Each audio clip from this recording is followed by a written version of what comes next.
Hello everybody, it is Halloween and I am ready to get spooky. Wait, what? Let me check my calendar real quick.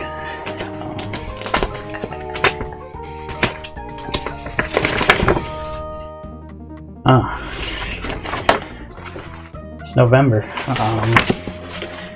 So I still want to do a Halloween special, so I'm gonna declare that every day is Halloween from now on. I hope you're all okay with that.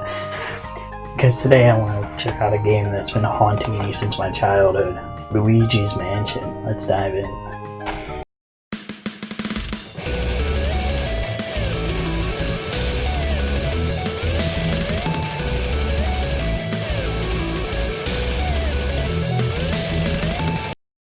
Luigi is the true MVP. I mean, sure, Mario was front and center in a smorgasbord of video games, but I always sort of would lean towards Luigi when it was tangible, whether agreeing to be player 2 or electing him when the time is right. Luigi was king, and he still is king. And on the Super Nintendo, he finally got his first focus game in the glorious educational title Mario is Missing. Nothing's more prolific than that. Sure, it's regarded badly, but how can you hate a game with such a delightful soundtrack within? Let's fast forward to the mystical year of 2001, what a year that was. The new Nintendo console, the GameCube, was unleashed on the world, and it didn't make as big of a splash as prior consoles overall, but there's a reason why GameCube prices are absurd nowadays. It's because the library is just wonderful. Iconic games such as Metroid Prime, Animal Crossing, Melee, and the better Melee. However, at launch, the initial lineup was kind of odd. Not that Nintendo's a stranger to the bizarre console launch lineups. I'm gonna launch my console with Steel Diver and Nintendogs plus cats. But even at that, the GameCube's launch lineup, well, it was pretty good. It wasn't exactly system sellers. You know, games such as Wave Race, Blue Storm, Super Monkey Ball, and Batman Vengeance. But no, as juicy as Batman is, let's get to the real bread and butter. Luigi's Mansion. The spiritual successor to Mario's Missing. Okay, no it's not actually, but to me it is, darn it. Being a year late to the GameCube, I missed out on this game for a hot minute. But it was always something in the distance that I just wanted. It was odd that the console wasn't being launched with a proper Mario game, but a year later we got that, and I sure as heck am not going down that rabbit hole yet. So here Luigi's Mansion is, and now I'm very interested. I mean, spooky stuff and King Luigi himself? Yeah, man. Though when I got it in the mid-2000s, something about it had me playing it very briefly and then putting it down and having no desire to actually touch it again. But we're not going to give up that easily this time. We're going to beat this game and figure out what it is with it.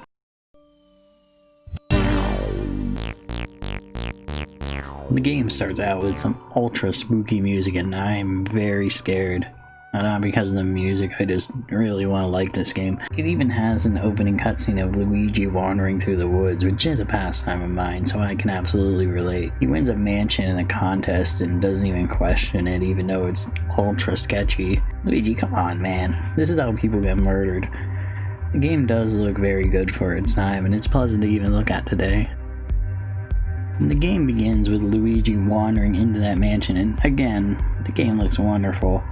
After lurking in the first room, you see a spooky floating key drop in front of you, and it opens the first door, which Luigi reluctantly wanders in to be encountered by his first ghost. Luckily, before the ghost can kill him, he gets sucked up by this new character, Professor Egad, who looks kind of like if you did a mashup between a baby and an elderly man. Egad takes you back to the lab to verify that Luigi is an idiot for falling for this contest, and tells you that he's actually been living there for years and that the mansion just randomly appeared. He proceeds to give you his vacuum pack so that you can go back into the mansion and get the ghosts. He supplies you with the Game Boy Color that's dubbed the Game Boy Horror because I guess Egad is a chiptune musician who modded his Game Boy Color. Luigi! I wonder if he has Little Nicky for it. You start with a practice game in the lab to learn the mechanics, and I honestly gotta say that the mechanics of the vacuum are kind of overwhelming to start off, and this is probably why I stopped playing it back in the day. It's kind of weird and wonky to do at first, but I got used to it as the game progressed. So your objective is to rescue Mario from this mansion as he's been kidnapped in this totally not inspired by Ghostbusters video game. Upon re-entry into the mansion, you meet Toad. Toads have a function where they save the game for you, and I mean, who doesn't love Toad? Every room has some ghosts within, and when you clear the room, the lights light up in the room, which showcases that you've completed it, which is very reassuring in my opinion, and I appreciate it a whole lot.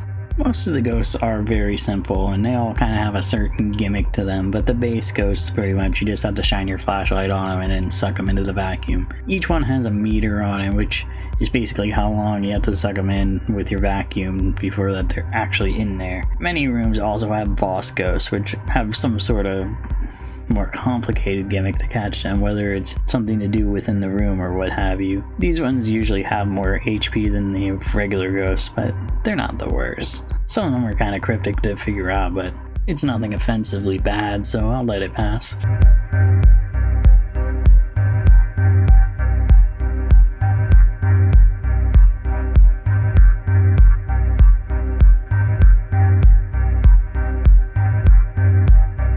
However, the game is not without flaws. I mean, it has a lot of creative ideas, and I love that. But I'm still not 100% sold on the inhaling feature of the vacuum. I mean, it might just be a me thing, and I don't know, I feel like it needs some tweaking. Another minor gripe is that the toads that you use to save, there's not very many of them. I think there's 4 of them throughout the mansion, and they're all pretty early on. Now, yes, I know you can teleport back to them through the mirror, but you still gotta do a bunch of backtracking in order to get to them. But that leaves me with my biggest complaint of all, health. Yeah, you have a health meter, which, yeah, obviously it's a video game, of course you have a health meter, but quite frankly, this game is kind of stingy about getting hearts to increase your health. You get them by kind of just digging around in drawers and vases and stuff, using your vacuum. Once in a while an enemy will drop it, but it's way too sparse. And also, when you save with Toad and you die, you resume the game at the HP you had when you saved with him. So if you saved with like 4 health like I did at one point, then you're restarting that game with 4 health when you die, and then you gotta look like a jerk digging around the mansion for hearts for 10 minutes. As you beat the bosses in the rooms, they give you keys which unlock other rooms, usually. Thankfully, it tells you on the map, and it's very comprehensive to navigate, so I appreciate that very much, like its spiritual predecessor Mario is missing. There were a few times where I was sort of like, where do I go now? But usually when I figured it out, there was egg on my face. Dippy egg, of course.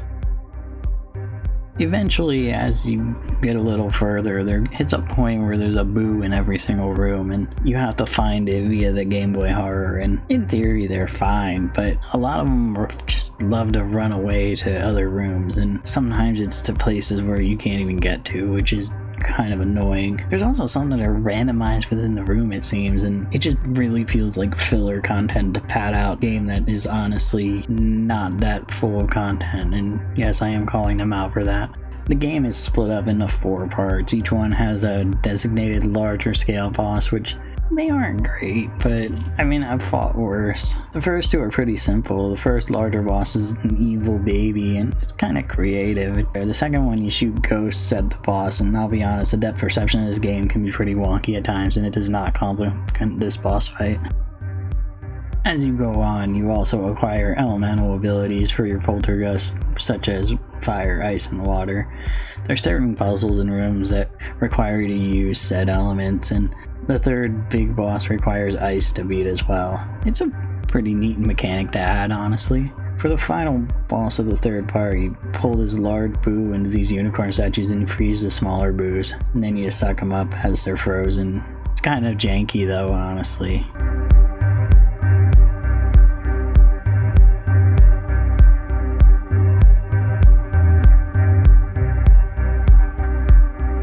For the 4th part of this game, you endure a power outage and you must go into the breaker room, but aside from that, there's really not much more to say that I haven't said.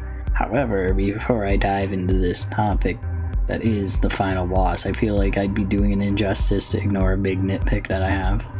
So I played through this game, and I captured my playthrough between 2 capture sessions. The first one was for the first 3 parts of the game, and the second part was for the last part. Now, the save data for the latter part, which is just the last quarter of the game, got corrupted, unfortunately, because technology is my enemy. But after you beat Luigi's Mansion, you cannot traverse the mansion again or get the booze that you missed. If you beat the game, then you're done. If you play it again, you have to start from the very beginning. So if you don't get 100% before you beat the final boss, and tough noodles. So unfortunately, I played through this game twice because of this issue. But again, it's a nitpick probably. So you get to the final boss, which is in the basement, and you get a little teaser earlier when you walk in on Toad engaging in a bowel movement in the outhouse behind the mansion, and he tells you to go into the well, where you get a sneak peek of the room Mario's trapped in. He's been trapped by King Boo in a painting, and it's your duty to stop King Boo, obviously.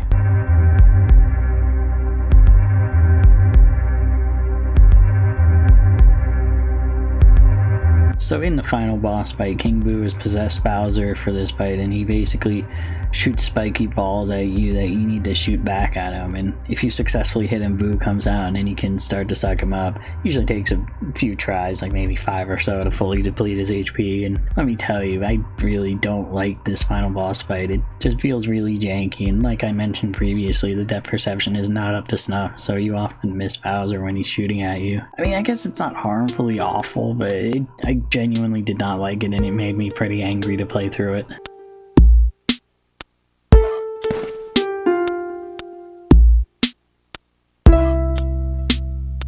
And after this fight, you finally rescue Mario, and Egad uses the money that you gathered throughout the game to build you a house. And after getting $36 million, he proceeds to build me a very modest townhouse and gives me an F ranking. And now suddenly I'm pretty sure that Professor Egad is partially responsible for housing in this day and age being grossly overpriced, and he's the true antagonist of this game now for that reason.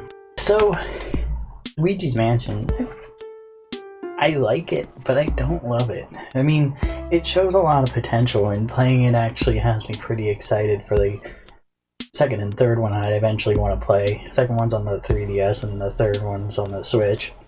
Fortunately, they're not on the Atari links, which is kind of a bummer, but I'm looking forward to checking them out, and if you can find this game super cheap, go for it, but I feel like it has its flaws.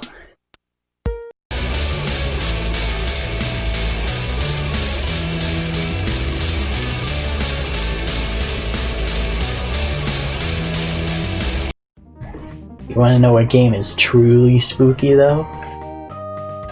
Knockout Kings 2000 for the Nintendo 64.